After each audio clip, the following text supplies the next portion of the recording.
All right, buckle up, everybody, because today we are diving deep into The Secret. This book by Rhonda Byrne has flown off the shelves, sold millions and millions of copies, Yeah, it's wild. promising to unlock the secrets to, well, pretty much everything you've ever wanted. Mm-hmm. Success, love, perfect health, you name it. A pretty bold claim. And what's really fascinating is how the book presents this idea, this law of attraction. Right. Like it's this ancient hidden knowledge Yeah. passed down through the ages, used by all these powerful people throughout history. Ooh, makes you wonder if they're onto something, right? Right. But with any concept this big, this popular, Oh, absolutely. there's got to be some skepticism out there too, right? Yeah, for sure. So we'll be looking into that as well. Okay. But first things first, what exactly is this law of attraction all about? So at its core, it's this idea that your thoughts can shape your reality. Okay. Like if you focus on positive outcomes, Mm-hmm. you're more likely to actually attract success into your life. But on the flip side, if you're constantly dwelling on negativity, you might be unknowingly inviting failure. So let me get this straight. If I'm like super stressed about a job interview, am I actually making it more likely to go badly? That's the premise. Yeah. The Secret argues that we create these self-fulfilling prophecies, Oh, wow. not through some like mystical force or anything, Right, but yeah. through how our thoughts actually influence our actions, our behaviors, Okay. and then ultimately our results. Oh, interesting. You see, when we have these dominant thoughts, Mm-hmm. they can actually like trigger behaviors that match those thoughts, even if we're not consciously aware of it. Whoa, that's kind of trippy when you think about it. Okay, so how do we use this law of attraction to our advantage? I know the book talks a lot about visualization and gratitude. Right. So visualization, Mm-hmm. it's all about creating this vivid mental picture of what you want. Mm. Like you're already living it. So you're not just thinking about it, you're feeling the emotions, Okay. experiencing the success as if it's happening in that very moment. So it's more than just daydreaming, right? Exactly. It's about really feeling it, almost like tricking your brain into believing it's real. You got it. It's like a mental rehearsal. I like that. Yeah, you're preparing your mind and body for that desired outcome. And then you have gratitude. Okay. And when it comes to gratitude, The Secret suggests that appreciating what you have can actually attract more good things into your life. Okay. It's that shift in focus from what you're lacking to what you already have. So less complaining about not having the newest phone and more like being grateful for having a phone that works, right? Exactly. And you know what? Studies have actually shown that cultivating gratitude can have a real impact on happiness and well-being. Interesting. It's not just about manifesting more, it's about appreciating what is. Yeah, it's like that saying, happiness isn't getting what you want, it's wanting what you have. Okay. Okay, but let's get into the nitty-gritty here. I know The Secret lays out a 3-step process for manifesting desires. It's called Ask, Believe, Receive. What's that all about? So it's like sending a cosmic order to the universe. Ooh, I like it. Yeah. So first, you ask for what you want. But the key here is to be super clear and specific. No vague wishes here. Gotcha. Then, you believe. You have to believe that it's on its way, with unwavering faith. No doubt. So no second guessing, no wondering if it'll really happen. That takes some serious confidence. It does, yeah. Whoa. And then finally, you receive. You act as if you already have what you desire. You're feeling those emotions. You're taking aligned actions. Basically, you're living as if your wish is already your reality. So it's not just about thinking it, it's about embodying it, living it, like it's already yours. That's the key. It's about aligning your thoughts, beliefs, and actions, creating this powerful, focused intention. Okay. But of course, this brings up the big question. Does any of this actually work? Can you really manifest your dream life just by thinking about it? I mean, that's what we're here to unpack, right? And I know the book dives into how the law of attraction supposedly applies to different areas of life. Yeah. Wealth, health, relationships, even happiness. Exactly. So let's start with wealth and success. The Secret claims that by focusing on prosperity, believing in your ability to create wealth, you can attract money and career opportunities. Right. So it's about ditching that I'll never be rich mindset and embracing the belief that financial abundance is possible. Yeah, it's about rewiring those subconscious beliefs about money, aligning yourself with a mindset of prosperity. Interesting. What about health and well-being? Can just thinking positive thoughts really improve our physical health? That's a bold claim that The Secret makes. It suggests that positive thinking, combined with visualizing yourself as healthy and vibrant, can actually lead to physical improvement. Wow, so they're suggesting it could go as far as helping someone recover from an illness just through mindset. And the book definitely hints at that possibility. Wow. But of course, this is where the skepticism kicks in, right? Right. We'll delve into those criticisms a bit later. Good point, good point. Let's move on to relationships. How does The Secret apply to finding love and building those fulfilling connections? So it emphasizes visualizing your ideal relationship, feeling the emotions of love and connection, expressing gratitude for the relationships you already have, Okay. and then also cultivating a positive self-image, believing that you're worthy of love and that you'll attract a partner who aligns with that image. So if you want to attract a loving partner, picture yourself in a happy, healthy relationship, feeling loved and cherished. But it's not just about wishing for it. Yeah. It's about believing you deserve it and acting accordingly. You got it. It's about embodying those qualities you'd want in a partner, projecting that confident, loving energy. Okay, and lastly, happiness and confidence. It seems like The Secret views those as internal states that we can influence through our thoughts. How does it suggest we achieve that? So it's all about challenging that negative self-talk we all have, replacing it with affirmations of self-worth and joy. Focusing on the positive aspects of yourself, visualizing a life filled with happiness, and practicing gratitude for the good things you already have. So shifting your internal dialogue from self-criticism to self-love, Yeah. believing in your own worth. That's a great way to put it. The Secret argues that by changing your thoughts and beliefs about yourself, you can create a happier, more fulfilling reality. Now, this all sounds incredibly inspiring, but it's time to address the elephant in the room. We mentioned it earlier. There's a lot of skepticism surrounding The Secret and the law of attraction. Absolutely. So while the book has a devoted following, it's also received its fair share of criticism. Very true. And it's important to look at both sides of the coin here, right? Absolutely. So let's start with the scientific evidence, or rather the lack thereof. Okay, yeah. One of the main criticisms is that there's no real scientific backing for these claims. That's a valid concern. Right. So while there is research showing that positive thinking can impact our well-being, even our behavior, There's no concrete scientific proof that thoughts alone can directly manipulate, external reality. so no double-blind study proving that visualizing a winning lottery ticket will magically make it happen. Not exactly, no. Okay. There are definitely people out there who swear by the law of attraction. Sure. They share anecdotal evidence. But from a scientific perspective, it's not considered a proven phenomenon. Gotcha. Another criticism I've heard is that The Secret misinterprets quantum physics to support its claims. Yeah, that's a common one. Some critics argue that the book oversimplifies and distorts complex scientific concepts Okay. to kind of fit its narrative. It uses terms like energy and vibration in ways that aren't really supported by mainstream scientific understanding. So while there might be some interesting parallels between The Secret's ideas and certain quantum principles, it's important to be cautious about drawing direct connections without, a deeper understanding of the science.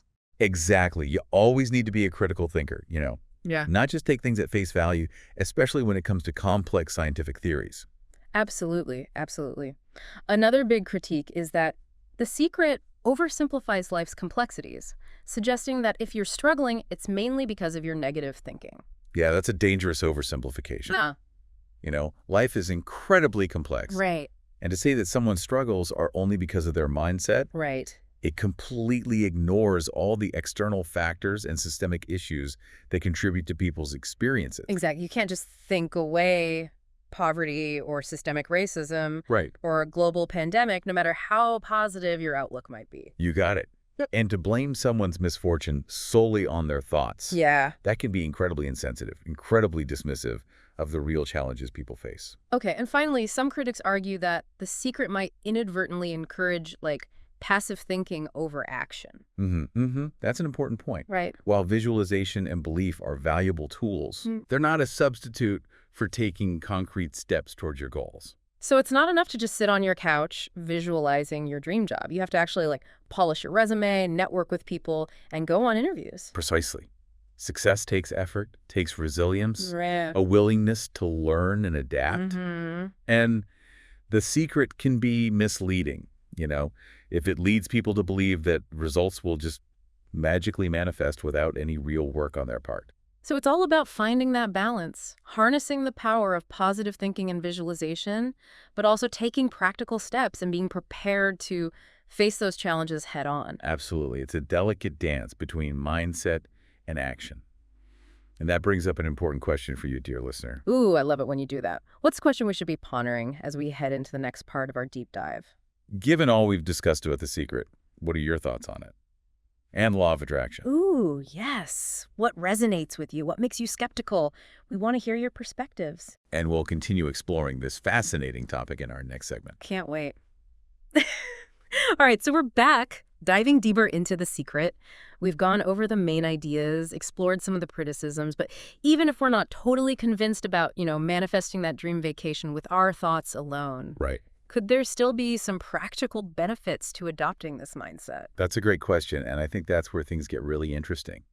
Even if we set aside some of those, let's say, more extraordinary claims, there's definitely something to be said for the power of a positive outlook. Yeah, I can definitely relate to that. When I'm feeling optimistic, feeling confident, I'm just more likely to, I don't know, step outside my comfort zone, try new things, and just generally approach life with more energy, more enthusiasm. Exactly, and that's kind of what The Secret taps into, right? This idea that our thoughts can actually influence our actions. Okay.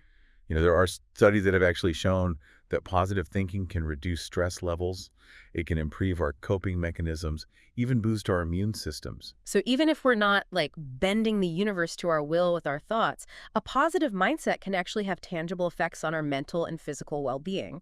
So it's not all just like, ooh, feel-good stuff. Not at all. And let's not forget about visualization. Think about athletes. They use visualization all the time to enhance their performance. Yeah, that's true. Mentally rehearsing their moves, Yeah. envisioning themselves succeeding. Yeah, that makes total sense. If you can really vividly imagine yourself like nailing that free throw, sticking that landing, it could definitely help you perform better in the moment, almost like you've already done it before. Exactly. It's like priming our brains for success, Yeah. building confidence, helping us focus our energy. So even if it's not about literally attracting things from the universe, visualization can still be a powerful tool for achieving our goals. Absolutely. Okay, but where does gratitude fit into all of this? Because even if I'm not necessarily attracting more good things into my life, just like focusing on what I'm thankful for, it does genuinely seem to make me feel happier. You're hitting on a key point there. Gratitude isn't just about getting more. It's about appreciating what you have. Right. And that shift in perspective from lack to abundance can have a really profound impact on your well-being. Okay. It's not about denying what you want, but it's about recognizing and valuing what you already have. Okay, so it seems like there's a lot of overlap between like The Secret's principles and what's, psychologists have been saying for years about the benefits of positive thinking, the benefits of gratitude. Mhm. But how do we apply these ideas without falling into that trap of, magical thinking or ignoring real-world challenges? That's the million-dollar question, isn't it? It's about finding that healthy balance between intention and action, Okay. between cultivating a positive mindset, but also taking concrete steps towards our goals. So it's not about choosing one over the other. It's about integrating both. Exactly. It's a both-hand situation. You can visualize your dream job all you want, but you also need to polish your resume, network with people in your field, actually apply for positions. It's like, believing in your ability to heal, but also following your doctor's advice, taking your prescribed medication. You got it. It's about combining the power of the mind with the power of taking real-world action. Okay. And that's where discernment comes in. Discernment. What do you mean by that? It's about being able to, critically evaluate information, separate facts from fiction, make informed choices. Not everything you read or hear is going to be true or applicable to your life. So when it comes to The Secret, take what resonates, leave what doesn't, and always, always apply critical thinking. Absolutely. Don't just blindly accept everything you read or hear. Ask questions, do your own research, and most importantly, trust your own intuition. If something feels off, if something feels too good to be true, it probably is. This makes me think back to something you mentioned earlier about how The Secret, it kind of plays into this human desire for control, right? Like, it's tempting to believe we can control every aspect of our lives, but the reality is we can't. That's a really fundamental truth we all have to grapple with. Yeah. Life is filled with uncertainty. It's filled with unexpected twists and turns, things that are simply outside of our control. And that's okay. But that doesn't mean we're powerless, right? Not at all. While we may not always be able to control what happens to us, we can always control how we respond. Okay. And that's where our mindset, our beliefs, our choices really come into play. So it's less about like attracting specific events and more about shaping our perceptions of and reactions to the circumstances we find ourselves in. I think that's a much more nuanced and helpful way to view it. It's about developing resilience, adaptability, Yeah. a proactive approach to life's inevitable challenges. And this brings up another important point. There's a danger in interpreting the secret too literally, right? Yeah. Because if we start believing that our thoughts directly control everything that happens to us, it can lead to like a lot of self-blame and even a sense of helplessness when things go wrong. That's a crucial point. And it can be particularly harmful for people who are already struggling with difficult circumstances. Hmm. Imagine someone battling a chronic illness, being told that their negative thoughts are the root cause of their suffering. Or someone experiencing poverty, being made to feel like they just haven't visualized wealth strongly enough. Those are some extreme examples, but they illustrate that potential danger in, like, oversimplifying complex issues and solely attributing them to individual mindset. So while positive thinking can be a powerful tool, it's important to be mindful of the bigger picture, the things we can't control, and avoid blaming ourselves or others when things don't go according to plan. Absolutely. It's about recognizing that life is this complex tapestry woven from a myriad of threads. Our choices, our circumstances, societal forces, and plain old chance. And sometimes bad things just happen. It's not always a reflection of our thoughts or a sign that we're not positive enough. It's just the unpredictable nature of life. Exactly. And we need to be compassionate with ourselves, compassionate with others when we face challenges. It's not always about finding fault or blaming negative thoughts. Sometimes it's about accepting what is, learning from it, and moving forward with resilience. So how do we reconcile those potential benefits of positive thinking with, the need to acknowledge the complexities of life, the things we can't control? That's the art of living, isn't it? Finding that balance between hope and realism, Right. between taking responsibility for our choices and accepting the things we can't change. It sounds like a lifelong journey of learning and growth. It certainly is. And the secret, for all its controversy, can be a starting point for these deeper reflections about the power of our minds and our relationship to the world around us. It's a catalyst for exploring these big questions. It's definitely given us a lot to think about. So as we wrap up this part of our deep I dive, want to leave you with this question to consider. What aspects of The Secret resonate with you? And how can you integrate those insights into your life in a balanced and empowered way? that's a great question to reflect on. We'll be back in our final segment to tie everything together and leave you with some final thoughts on this fascinating and thought-provoking topic.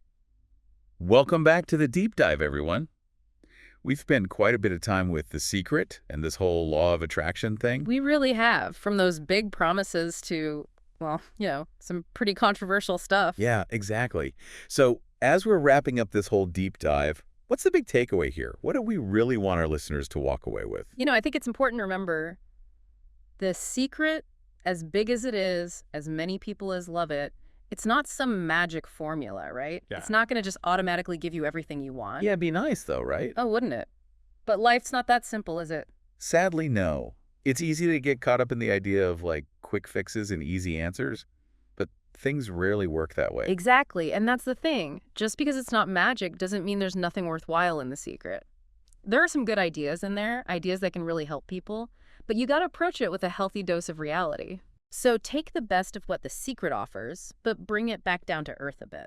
Exactly. You can use the power of positive thinking, visualization, and gratitude without going too far into that magical thinking or forgetting about the real world around us. This makes me think back to that thoughts become things idea. We might not be able to, magically make things appear just by thinking about them. Right. But our thoughts, they really do shape how we see things, how we act, and in the end, they play a role in the kind of life we experience. Exactly. It's less about pulling things in from the universe and more about how your mindset shapes how you interact with the world. So being positive can make you more confident, more resilient, more likely to go after what you want, even when things get tough. Absolutely. Those are great qualities to have no matter what you're doing. But we also can't forget that we're not in control of everything that happens to us. Yeah, true. There are things outside of us, things happening in society, even just plain luck, that affect our lives.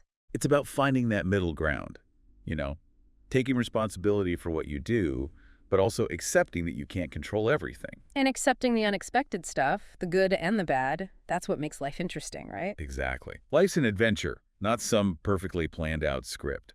It's about learning, adapting, making the most of what comes your way. So, back to that big question. How much can we control our lives with our thoughts? It's tough to answer, isn't it? It really is. And I don't think there's one easy answer, but maybe that's the point. It keeps us thinking, keeps us asking questions, trying to understand how our minds and the world work together. It's a journey, right? Figuring ourselves out, seeing what we can do, what we can't, and finding that balance between what we want and what is. Well said. And at the end of the day, maybe it's about realizing that while we can't control everything that happens, we can always choose how we react. That choice, to react intentionally with awareness and strength, that's real power. Couldn't have said it better myself. And with that, I think we've reached the end of our deep dive into The Secret. But hey, the conversation doesn't have to stop here, Racely. We want you all to keep thinking about these ideas, dig a little deeper into what we talked about, and come to your own conclusions. What stuck with you? Did anything change your mind? What are you taking away from this? We'd love to hear your thoughts. And until next time, keep exploring, keep asking questions, and keep learning.